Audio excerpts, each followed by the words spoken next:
Another Fox News alert. The American embassy in Jerusalem issuing a security warning for U.S. citizens there, as Israel is reportedly expecting a direct, imminent attack by Iran that could come within the next 48 hours. Iran has publicly threatened retaliation for the IDF strike in Syria last week that took out a couple of their military commanders. But sources in Tehran tell the Wall Street Journal that no final plan attack has been made yet.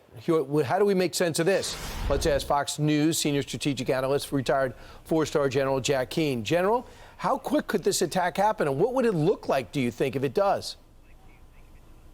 Well, it could have happened already, obviously. I mean, they have the means to do that. I think they're very much enjoying the psychological impact that this is having, not only on Israel, but the world writ large, and spinning up the United States. I think we're taking the precautions we should be taking, to protect their own people, and certainly Israel is doing that.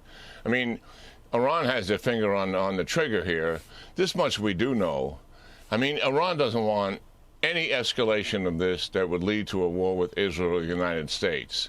And that has been the fact from the beginning of the war in Gaza, when they operationalized all of their proxies to join in that effort that Hamas started.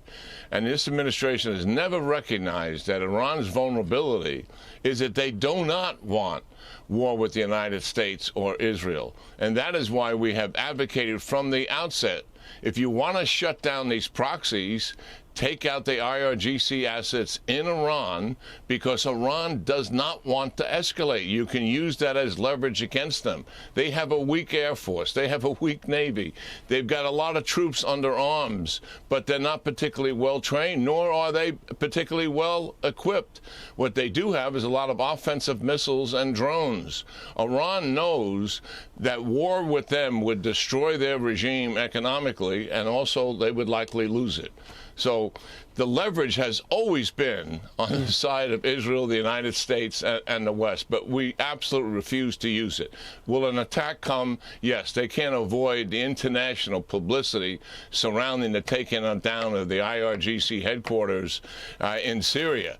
That's just the reality. But it'll be a measured response, and they don't want escalation as a result. But if it's a direct hit, that would be unique. They only use the Houthi rebels, Hezbollah, or Hamas, number one. And number two is, I saw Benjamin Netanyahu in front of an F-16 yesterday and said, if they hurt us, we're going to hit right back at them. So they know if they hit, they're going to get hit right back. So Israel is capable of hitting inside Iran. They know they're behind all this, correct?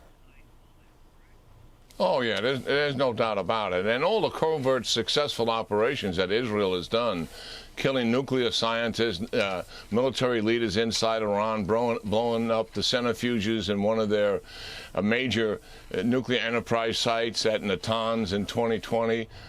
Iran never responded to any of that.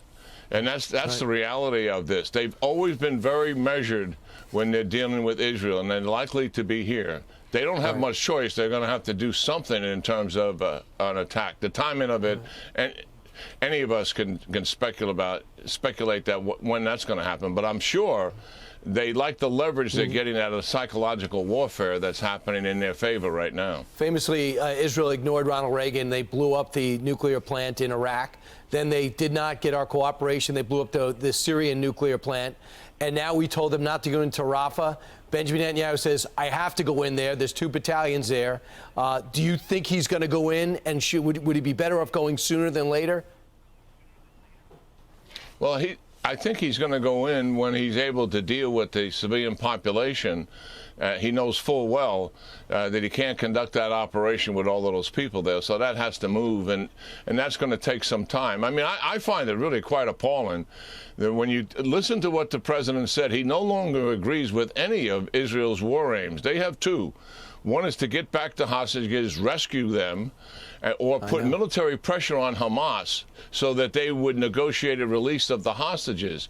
President Biden said, go to an immediate ceasefire. That means a unilateral ceasefire without conditions, and then begin the negotiations with Hamas, no longer agreeing with military pressure on Hamas. Then the second departure deals with Rafah itself. The war aim there is destroy Hamas militarily, its effectiveness, and politically, so they cannot conduct another attack again.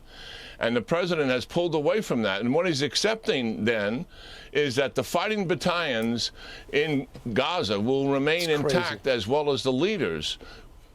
And that means reattack at some point again. And nobody in Israel agrees with that whatsoever. That is absolutely appalling. This is our closest ally in the region, and we don't agree with their war aims now. General, it's unbelievable. It's stunning where we are. And Benjamin Netanyahu, I don't want to get into politics, but the whole country backs him going into Rafah.